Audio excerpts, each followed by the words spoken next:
Vamos lá então. Nesse vídeo eu queria te passar algumas dicas para um estudo eficiente, tá, para as provas de céu, tá, das competições internacionais. Seja prova de planetário, seja prova de cartas celestes, tá, o que você tem que ter em mente? Tá? Primeira coisa é que essa parte, tá, ela vai exigir muito da sua memorização. Tá? Essa parte ela é decorativa mesmo. Então você vai ter que decorar o nome de algumas estrelas, você vai ter que decorar as constelações, tá? As posições relativas entre as constelações. Tá legal você saber também a separação angular, tá, de alguns astros, assim como algumas magnitudes. Professor, mas como é que eu vou decorar tudo isso? Né? A primeira parte é pensar, tá, em decorar, pensar em memorizar de forma organizada. As provas, né, todas as competições, elas ignoram o movimento próprio dos astros.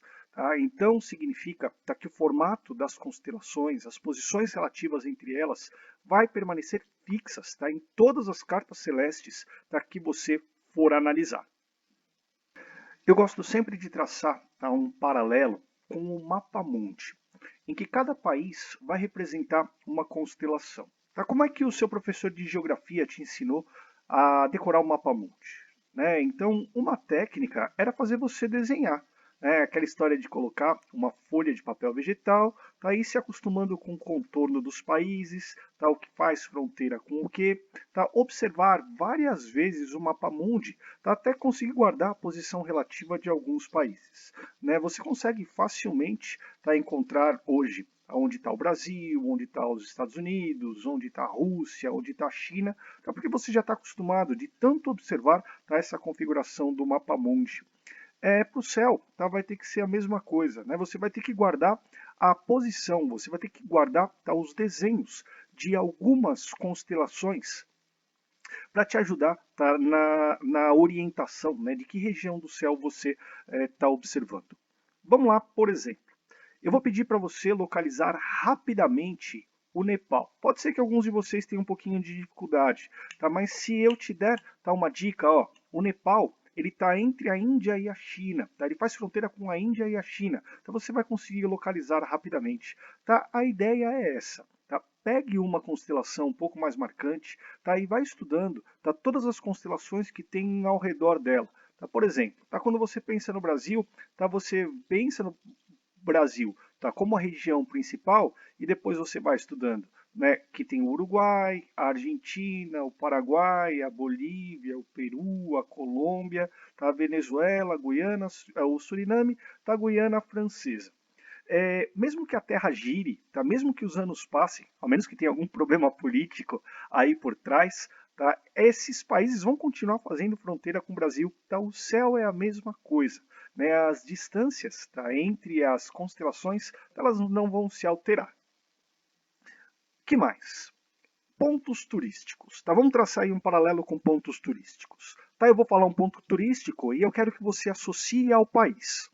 Cristo Redentor, Torre Eiffel, Estátua da Liberdade. Tá, você já faz a associação, né, com Brasil, França, Estados Unidos.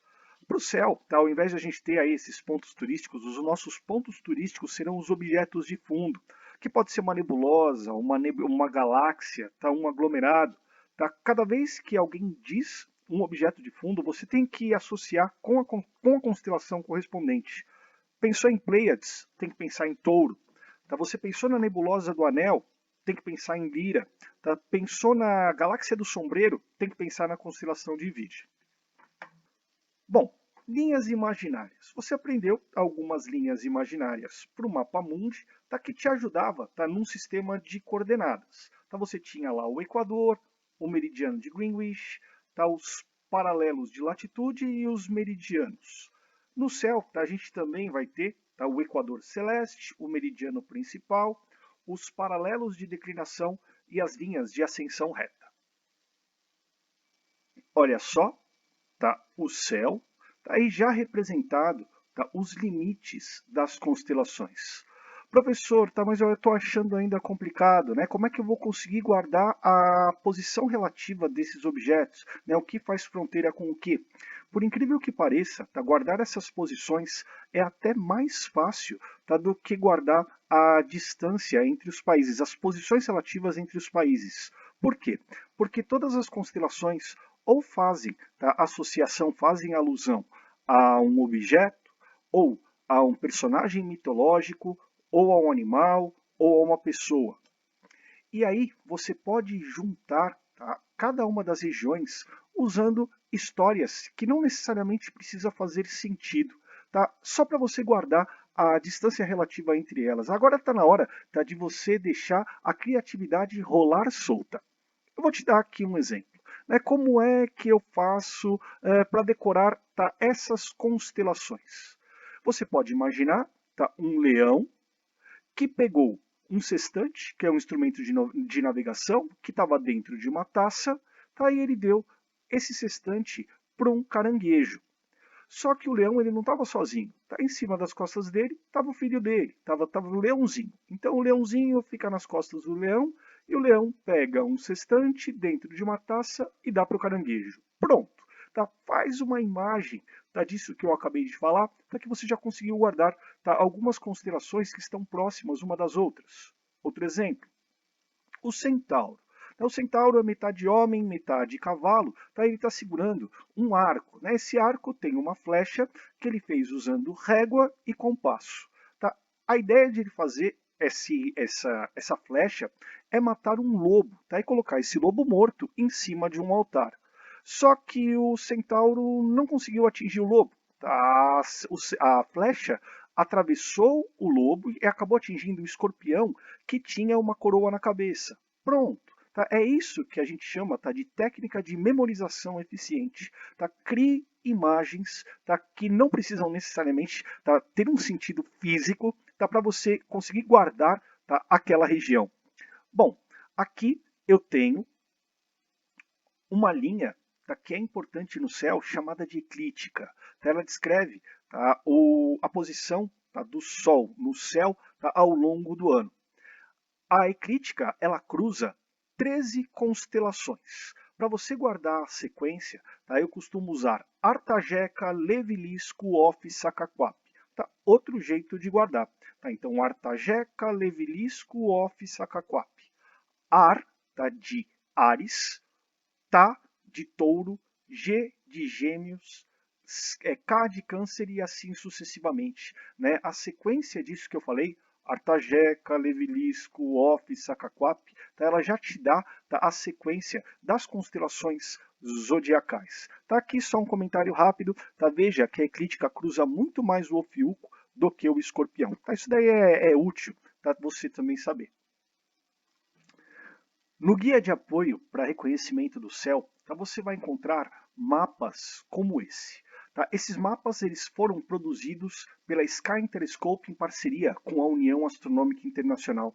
Vai aparecer aí na tela o link para quem quiser baixar o original desses mapas. O que você vai encontrar dentro desses mapas?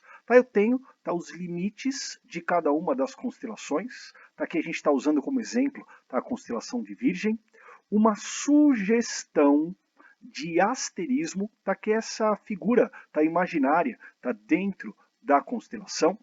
Você vai ter aqui ao lado, eu tenho os paralelos de declinação.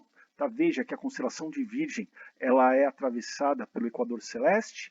E aqui a gente tem os meridianos de ascensão reta. O que mais? Dentro das constelações eu posso ter uns objetos de fundo, alguns objetos de fundo, que eles vão ser identificados por símbolos, cuja a legenda também vai estar na apostila. Veja que aqui os objetos de fundo são bolinhas vermelhas. Então o que eu tenho são galáxias. Se eu encontrasse esse símbolo, eu encontraria um aglomerado aberto, um aglomerado globular, uma nebulosa planetária, e assim sucessivamente. Pontinho preto indica a estrela, um pontinho preto vazio, com o núcleo branco, já vai indicar uma estrela, a presença de uma estrela variável. Que mais? Perto de cada um desses mapas você vai encontrar cartinhas como essa. O que vai ter nessas cartinhas? O nome da constelação em latim, a tradução em português, a abreviação do nome daquela constelação aceita pela União Astronômica Internacional e o genitivo. Esse genitivo serve para a leitura dessas designações, que são as designações de Bayer. Aqui, por exemplo, está escrito Alpha Virginis, aqui Gama Virginis, e aqui está um nome, que também é aceito. Tá? Nas provas internacionais, tá? Tanto faz, às vezes eles usam a designação de Bayer, às vezes eles usam o nome, tá? Que é aceito pela União Astronômica Internacional. Mais um detalhe, tá? Quando eu organizei a sequência das designações, eu coloquei na sequência de brilho, da sequência decrescente de brilho. Ou seja, a Alpha Virgis é a mais brilhante. A segunda mais brilhante é Gama Virgis, depois Epsilon Virgens e assim sucessivamente. Que mais? Eu tenho também objetos de interesse. Tá? Os objetos de interesse vão vir indicados por um ícone, tá? Se ele é visível através de um telescópio, se ele é visível por binóculo ou ele é visível a olho nu. Aí no caso, por exemplo, a galáxia do Sombreiro, tá? Eu preciso de um telescópio para conseguir observá-la. Aqui também você vai encontrar, tá perto do nome, em latim, um número que vai indicar o nível de visibilidade daquela constelação. Tá? As constelações elas foram divididas, tá, em 4 níveis de visibilidade. Tá? As constelações de nível 1 são as mais brilhantes, as mais fáceis de serem reconhecidas, tá? Como Órion, Cruzeiro do Sul, Escorpião. Tá? E algumas constelações são mais difíceis de você enxergar, tá? Como é o caso da Norma, dos Círcinos, de Coma Berenices, tá? De Monoceros, tá? Praticamente tá? Constelações tá? Que você não consegue enxergar tá? A olho nu. Tá? Que daí vão receber a designação número 4. Professor, quais são as constelações mais brilhantes do céu? Quais são aquelas constelações de referência número 1? Tá? As constelações que vale a pena eu começar os meus estudos, né? Um estudo mais profundo, tá? Que são fáceis de serem reconhecidas nas cartas celestes, nas provas de planetário, tá? Para fazer tá? As associações com as constelações menos brilhantes. Tá? São 16 constelações de referência número 1. Quais são elas? A Águia, o Boieiro, Cão Maior, Cassiopeia, o Centauro, a constelação do Cruzeiro do Sul, a constelação do Cisne, a constelação dos Gêmeos,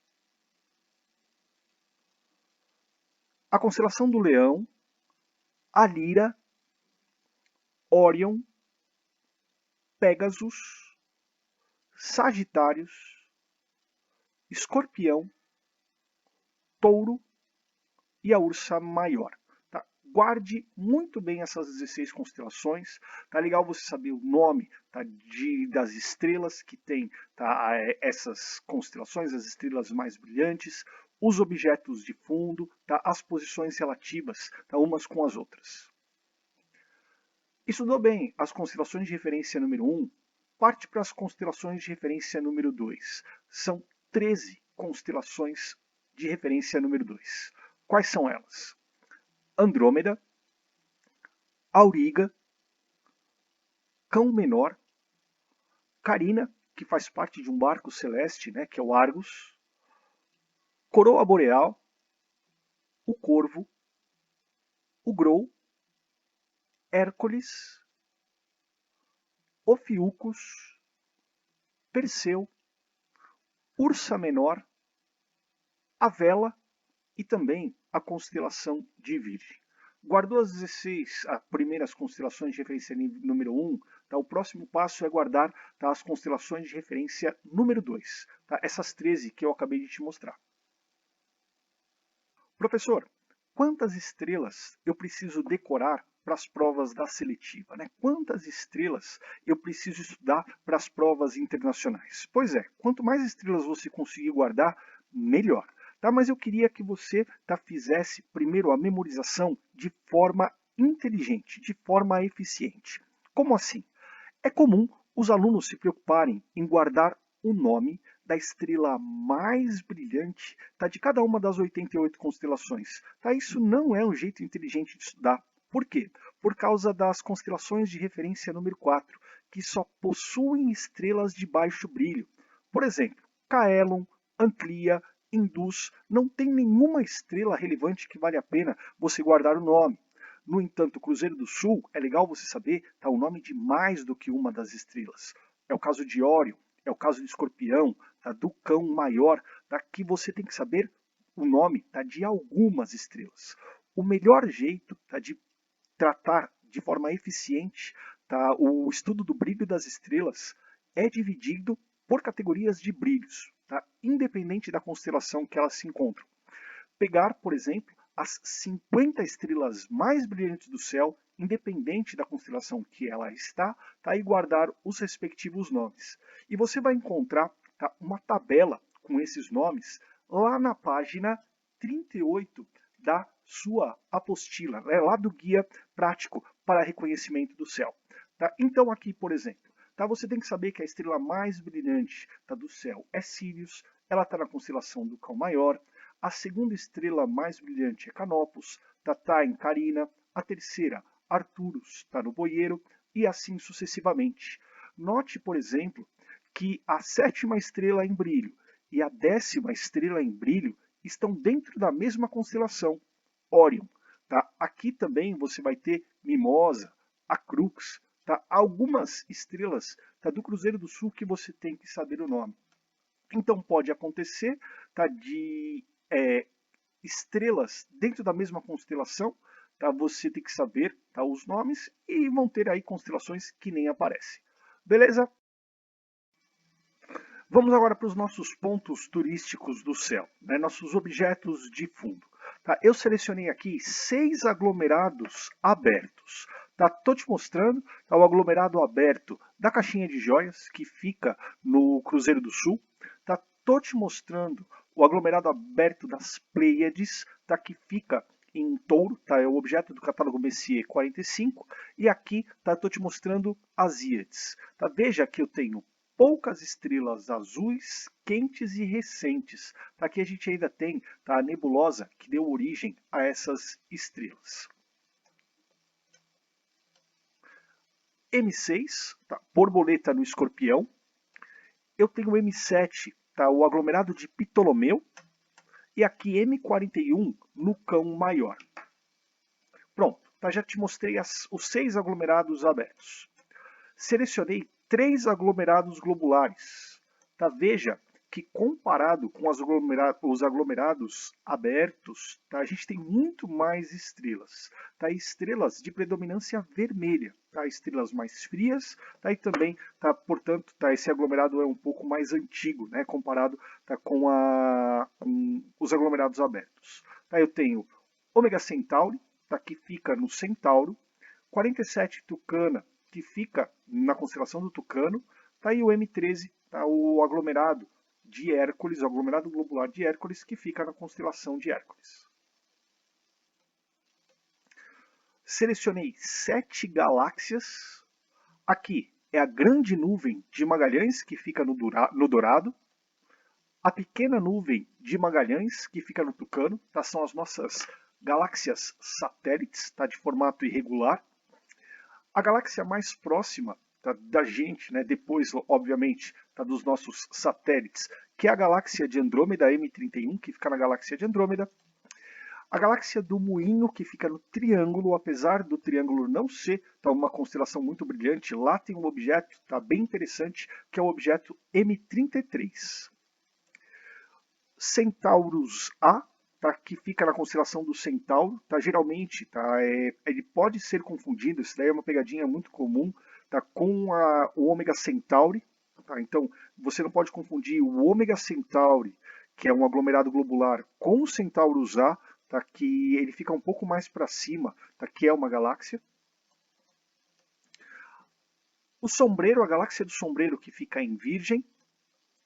O Redemoinho, que fica em Cães de Caça. Selecionei 7 nebulosas de emissão, tá? Berçários de estrelas.